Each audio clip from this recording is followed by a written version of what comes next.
Olá, boníssima noite a todos, vamos chegando, vamos dar as boas-vindas, como é que foram todos de final de semana, vamos esperar o pessoal entrar. Boa noite, doutora Simone, vamos lá, vamos todos entrando para mais uma live, dando início agora, 8h32, 2 minutinhos atrasado, para dar tempo, né, do pessoal se arrumar. Como é que vocês foram aí de final de semana? Como é que foram de segunda-feira, mais importante ainda, né? Muito bem, então hoje, a live de hoje, sobre um tema que a gente abordou hoje ainda, né, nos stories, para quem viu, aquele ratinho que eu achei sensacional, aquele ratinho, puxa vida, aquele arquétipo, né, não deixa de ser um guerreiro, um ratinho pequenininho, e esse lá agarrado com a espada nas duas mãos, com medo, rabo entre as pernas, olhar de terror, mas pronto para ação, né? Então hoje a live é sobre medo. Medo, vamos falar sobre o medo, que é uma emoção muito importante, presente praticamente em toda a nossa vida. A vida humana carrega o medo e a gente tem que entender o poder dele, o papel dele. Então vamos falar hoje, fazer um bom apanhado sobre esse assunto do medo. Então sejam bem-vindos, vamos lá, vamos começar, vamos dar início a essa aula de hoje sobre medo. Bom, então para início de conversa, né, eu queria falar bastante sobre o medo, sobre os dois tipos de medo, né? Então, obviamente que existem outras nuances, mas basicamente, a grosso modo, a gente vai falar sobre o medo que envolve um desejo, né? Então, sempre tem o medo que envolve o desejo e a gente tem aquele outro medo, que ele tem uma conotação de preservação ou até mesmo de evitação de algo que possa vir a lhe fazer mal, né? Então, a gente vai falar mais sobre esse de evitação, de preservação, mas de fato eu queria deixar claro que existe de fato um medo que tem muito a ver com, ele é mascarado com desejo. Então, às vezes a gente, por exemplo, tem medo de água, sei lá, de natação, alguma coisa assim, de mergulhar no mar, mas você tem um desejo embutido, um desejo que está ali camuflado nesse medo, né? Então o desejo junto com o medo ele pode andar de mãos dadas, mas nesse momento não. Vamos falar agora sobre o medo de evitação, o medo da preservação, que ele é o maior papel do medo, sem a menor sombra de dúvida, né? Então é esse que a gente tem que ficar atento, porque a gente falou hoje também, né, nos stories, para quem acompanhou, sobre coragem, né? Então a gente vai falar até sobre coragem e o medo, porque eles vão se alternar e vai ser usado. Então a live de hoje também não deixa de ser tratada sobre coragem, né? E aí quando a gente fala sobre coragem, o que é interessante que vocês saibam logo de cara?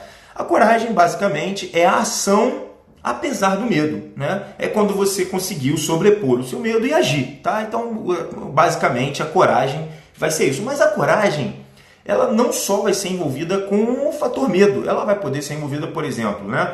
Quando uma pessoa tem algumas desvirtudes, alguns defeitos, por exemplo, a procrastinação, né? Envolve uma coragem para ela sair da procrastinação, ela sair daquela inércia e agir todos os dias, né? Quando a pessoa sente uma preguiça, existe um fator de coragem para ela começar a agir também, né? Então, quando a pessoa tem impulsos desleais, ou seja, ela quer dar aquela famosa pulada braba de cerca, né? Envolve um certo ímpeto de coragem para ela chegar e falar, não é isso que eu quero, não vou fazer isso, eu vou, não vou fazer, vou agir apesar desse meu impulso, né? Então pode ser a infidelidade, os hábitos ruins, a procrastinação, enfim, isso tudo demanda coragem, né? Aquela opção que nem sempre é a mais confortável, mas que com uma pitada de coragem você acaba fazendo ela acontecer. Então a coragem nem sempre está relacionada só ao medo, né? Não a curto modo. Bom, a posição do medo importa muito, né? E fala-se muito isso na psicologia, que eu acho essa analogia muito boa. Você pode botar o medo atrás de você, que são aquelas pessoas que estão sempre agindo impulsivamente, né? As pessoas, às vezes, elas têm um medo. A gente vê muito isso em cachorro, o cachorro pequeno. Ele tem o medo, você tem uns que se escondem, mas tem outros que avançam. Você já viu isso? E o ser humano ele repete esse comportamento. Muitos são agressivos por conta de um certo medo. por conta de, antes mesmo de deixar o medo tomar conta, ele vai e age, né? Ele bota ação. Então, nesse momento, ele botou o medo atrás dele. E tem as pessoas que paralisam com medo. O medo fica exatamente na frente delas, né? Que é a grande maioria, principalmente de quem tem ansiedade e depressão, o medo fica na frente, na posição frontal. E aí, obviamente, é um medo que todo mundo conhece, é o medo que mais incomoda, que é o medo que você não vai conseguir progredir na sua vida. E o certo mesmo é você colocar o seu medinho do lado, é um medo que vai te aconselhar, olha, Joãozinho, não faça isso, você está fazendo besteira, né? Mariazinha, você vai se ferrar nessa, não vai ser legal, você já se ferrou antes, é melhor ficar com medo, né? Então ele vai aconselhar, né? O medo ele tem uma boa característica de conselheiro, um conselheiro que tem a tendência de ser colocado numa posição do lado, não necessariamente você vai ficar escutando ele o tempo inteiro, ele é um conselheiro, né? Ainda assim a ação é tua, não é totalmente dele. Bom, então nesse caso, né, quando a gente fala de medo mais profundo, obviamente que a gente pode estar falando do medo patológico, medo doentio, a fobia, um medo completamente que toma conta mesmo, que soa alarme, entrou ali, é muito mais difícil de lidar, né? Tá como uma emoção, como a gente falou já, tem a parte fisiológica do medo ou de qualquer emoção, e tem a parte patológica, quando essa emoção toma conta do seu sistema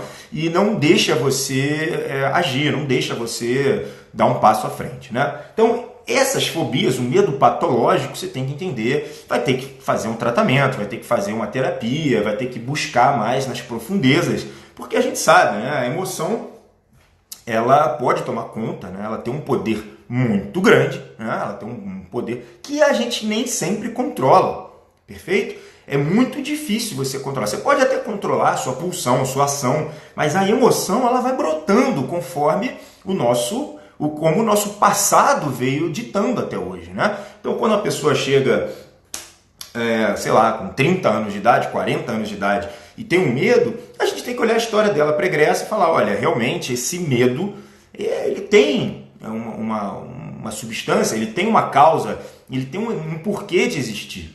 Mas às vezes não. Então, uma das técnicas para a gente conseguir sobrepor o medo, sem a menor sombra de dúvida, é você confrontar ele com a realidade. Esse medo tem fundamento? Né? Tem fundamento? Então, esse é um grande problema, né? Porque muitas vezes as pessoas têm um medo absurdo de algo que não vai fazer absolutamente nenhum mal para ela. Entendeu? Então passa a ser um medo irracional, é um medo que não tem fundamento. Então, esse medo começa você fundamentando ele na realidade, né? O objetivo é você chegar e falar, opa, né? Você vai usar a tua razão para tentar sobrepor uma emoção, né? Então, nem sempre é possível, mas a gente dá um jeito de olhar e falar assim, esse medo é real? Tá? Então, porque assim, tem muita gente que não age e não sabe dizer muito bem porquê, né? Puxa, não sei se eu quero essa promoção, porque, poxa, eu posso ter que trabalhar muito. Mas você nem tentou, né? Não tem muito fundamento. Será que esse medo, ele realmente é algo que vai te colocar em risco, né? Por exemplo, a pessoa tem um medo absurdo de falar em público, né? Mas por quê? Esse medo não é realmente um medo de passar ridículo a minha imagem, a minha integridade.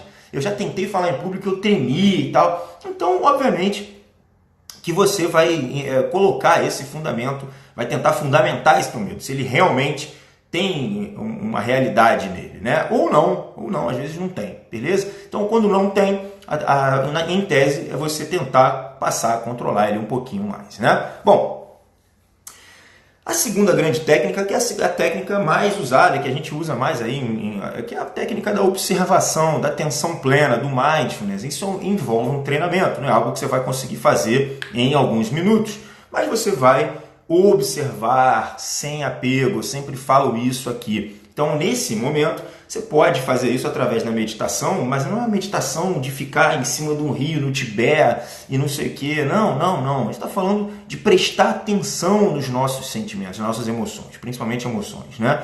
Entender aonde que ela está agindo. E esse trabalho você vai fazer ele várias e várias vezes. Fica concentrado aonde está o seu medo, o pensamento que gerou esse medo. Vamos tentar trazer isso para um plano, né? Ou seja, um papel onde você vai falar, realmente aqui esse pensamento gerou esse medo, né? Tem esse pensamento? Não tem. Tá bom, estranho. Uma emoção que não tem uma causa. Beleza. Logo em seguida, você presta atenção na sua emoção e você vai dizer, opa, realmente tem uma causa e ela age aqui. Olha, tá um bolo na garganta, tremo, eu começo a suar, eu começo a passar mal, eu tenho diarreia, eu tenho vômito, enfim. Aí você vai começar a entender quais são suas pulsões, os seus comportamentos, a ponto de você ficar identificando. E nesse momento você pode até alinhar, não, realmente, esse medo me gerou uma raiva. Aonde que está esse medo? Ele está atrás, ele está na minha frente, não, ele não está legal. Então você começa a brincar de ficar observando, isso é treino. Isso é treino. E o mais importante, né, que é uma técnica que eu acho que, assim, depois, essa também é muito importante, essa do mindfulness, essa da atenção plena, ela é muito importante, porque quando você observa sem apego, ela perde a força, tá? Ela perde a força. Bom, mas uma das técnicas mais usadas até instintivamente, quase todo mundo, quase toda criança faz isso, né? Ela simplesmente se expõe ao perigo de uma forma gradual. Né? Se expõe ao perigo, não precisa ser perigo, pode ser uma coisa qualquer que vai gerar medo. Então, por exemplo, eu Bruno, né? Eu sempre fui uma pessoa medrosa para quase tudo na minha vida, né? Só que quando eu comecei a adolescência, eu conseguia mexer nesse medo, botar ele um pouco atrás de mim. Aí eu acabei me expondo a alguns perigos. Tudo bem, beleza, faz parte da vida e tal, né? Aí depois de um tempo, eu fui colocando o medo no meu lado, como um conselheiro, né? Mas, hora ou outra, eu tenho que enfrentar o medo meu. Recentemente, eu fiz o curso de oratória, eu tive que falar para um público, e isso era uma coisa que me gerava muita ansiedade. E aí eu comecei a entender, mas por quê? Qual que é o pior que pode acontecer? Qual é o pior cenário? Né?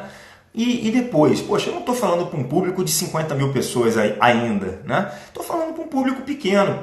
E aí quando eu fui fazer o curso de oratória, eram pessoas que também tinham medo. Isso me gerou uma certa confiança. Então eu fui poder falar em público para um público de 4, depois 8, depois 12 pessoas. Aí eu fiz uma palestra para 20. Então, assim, eu tenho fundamento no que eu estou falando. Então, assim, é uma coisa que acabava fluindo. Mas o que eu fiz instintivamente? Eu não conhecia a técnica, mas eu fui me expondo gradualmente ao medo, né? Aos estímulos que geram medo. E isso, obviamente, chega um momento que você vai confrontar. Então, um dos grandes passos para você confrontar o seu medo é na afirmação, na autoafirmação, né? É você ficar se expondo ao problema. Você tem medo de lagartixa, um medo mórbido de lagartixa, por exemplo, passa a ver uma foto de uma lagartixa, passa a olhar uma lagartixa, passa a ver a lagartixa de uma certa distância. Depois você olha a lagartixa através de um vidro, depois você olha a lagartixa mais perto. Também não precisa mais do que isso, né? Você não precisa casar com essa lagartixa, cacete. Você precisa só estar ali, mais ou menos, ali convivendo para você conseguir controlar o medo. Lembrando que isso é um medo fisiológico, perfeito? Um medo patológico, obviamente, você vai ter que enfrentar de uma outra forma. Talvez você precise de remédio, diminuir a ansiedade. Isso é engraçado. Quem é muito ansioso, tem mais propensão a ter um medo patológico, um medo dessa fobia, né? Isso é muito comum mesmo. Então, quando a pessoa trata depressão e ansiedade, geralmente os medos também vão passando, né? Eles vão desaparecendo. Então, bom, obviamente, né, uma das técnicas do mindfulness, nessa técnica da atenção plena, é você respirar. Alguém falou sobre respiração. Exatamente, né? Você está no ápice do seu pânico, do seu medo, né? Aquele medo, seja ele qual for, né? Qual que é a grande segurança que você tem? É a sua respiração. Se você está respirando, está tudo bem, né? É a única coisa que a gente precisa de fato o tempo inteiro estar fazendo, né? Eu sempre falo aos meus pacientes, olha, é uma grande dívida que a gente tem para o resto da vida, é o nosso estômago, né? A gente vai ter que colocar comida ali para o resto da vida. Então é interessante que você aprenda a jejuar para você não virar escravo dessa tua dívida. Mas uma dívida real mesmo, não tem muito como controlar, não tem nada como controlar, né? É respiração. E para tanto você brinca também, né, de se expor à respiração, a exercícios.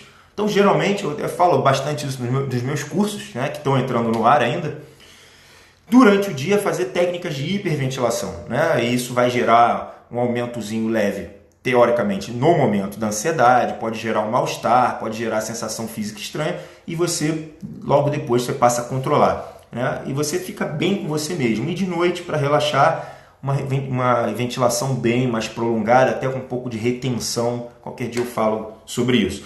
Mas a respiração, obviamente, vai te ajustar os seus níveis de neuroquímica e vai te fundamentar numa segurança que você tem no momento, né? Se você estiver respirando, está tudo bem, né? Então, existem essas técnicas que a gente falou hoje, né? Falou do mindfulness, a gente falou sobre o confronto com a realidade, saber se esse medo realmente te coloca em perigo, né? Se ele é um medo real, você se colocar passo a passo, sim, enfrentando os seus medos de uma forma gradual, né? E saber treinar bastante, diferenciar os medos, as reações, os pensamentos, os seus comportamentos que são baseados no medo. E por que a gente está falando isso tudo? Porque não vale a pena viver uma vida baseada no medo. Tanta coisa legal que a gente deixa de fazer por conta do medo, tanta coisa interessante, né? Que a gente fica ali estabilizado, a gente fica travado, a gente fica completamente congelado por conta do medo, né? E essa parte ela tem que ser combatida. A gente tem que ter sempre movimento, a gente tem que estar sempre agindo apesar desse medo, quase sempre. Obviamente que tem medos, como eu falei lá no início da live, que vão de fato servir de um bom conselho. Vão ter um medo que vai falar, cara, não salta dessa ponte de 50 metros porque você pode morrer, meu filho, né? Não faça essa palestra que você não sabe absolutamente nada, porque você vai se expor ao ridículo, né?